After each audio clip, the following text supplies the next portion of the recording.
And now a brief history of Die Hard. This is Nerdist Now.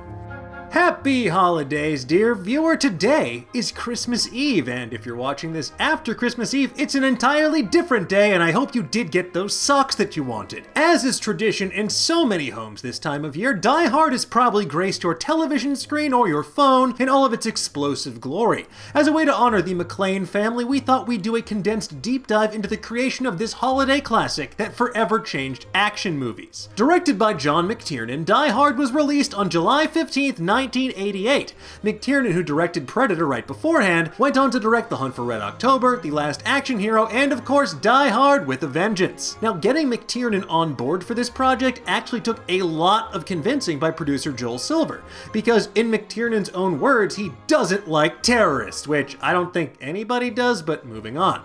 Who said we were terrorists? After RoboCop director Paul Verhoeven passed on this project, McTiernan finally agreed to do the film if they turned the terrorists into robbers who still remained German, but none of the actors actually spoke German, so the original audio of all the villains is mostly just gibberish, which...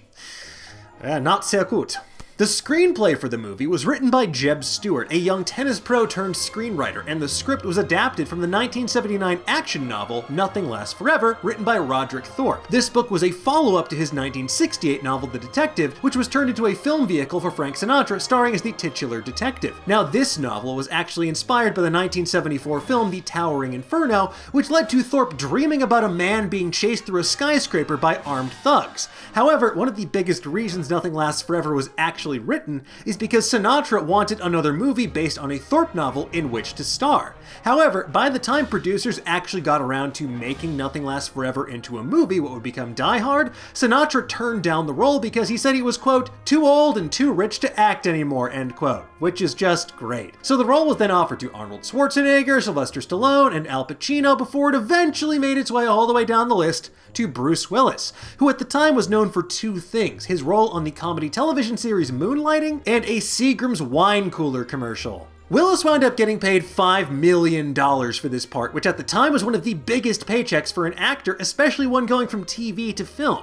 Interestingly enough, though, Bruce Willis's film debut was also in a Frank Sinatra movie, 1980's The First Deadly Sin, in which he appears as a background extra. It was also Alan Rickman's first film role before he played Hans Gruber. He was best known for a couple roles on British television and performing on stage in the West End. It was also the launchpad for Family Matters star Reginald Val Johnson, and Alexander Godunov, a professional ballet dancer, was cast as the terrifying Carl, which is just fun to think about. McTiernan decided that to make the movie work with a relatively unknown comedy actor, he needed to punch up the script with even more jokes. So Steven D'Souza, the screenwriter behind The Running Man and Commando, was brought on board for revisions. Now, D'Souza would eventually go on to direct the maligned action classic Street Fighter, which honestly isn't that terrible, and is also Raul Julia's final film role, so R.I.P. to a legend.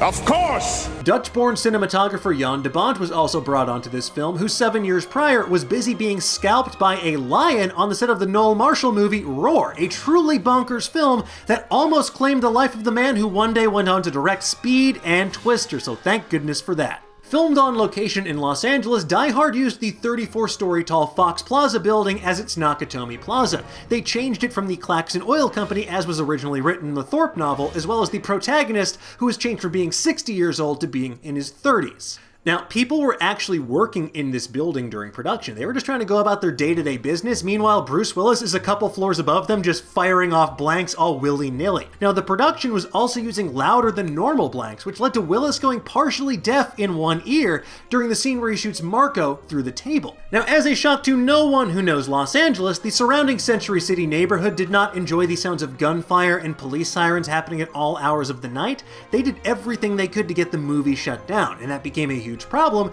because the helicopter sequences in the film had yet to be shot. The production was granted only 2 hours to film the chopper scenes, which was then knocked down to half an hour after the police said it was too dangerous. So all of this was filmed in 30 minutes on 24 different cameras, which is just insane. So after many late nights and many miniature helicopters met their demise at the hands of the special effects team, Die Hard wrapped its production, and the trailer for the film was met with, well, laughs actually, and a lot of booing as well, because audiences did not buy Bruce Willis as an action star. So in a desperate attempt to save the movie, the studio took Willis off the marketing material and focused primarily on the building. You know, everyone's favorite character, after Ellis, of course. Love that guy. Hans.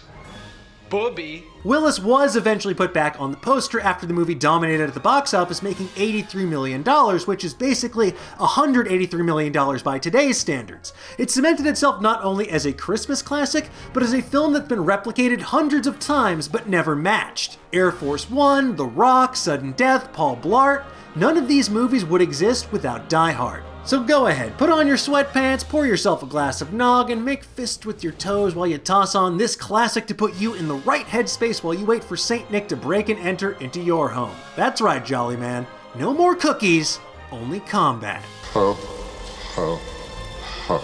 But tell me, what do you think? What's your favorite entry in the Die Hard franchise? Would you be as brave as Alan Rickman and agree to be dropped like 40 feet unexpectedly? Let's discuss in the comments below. Have a very happy holiday, and for the latest in pop culture, make sure you stay tuned to Nerdist.com.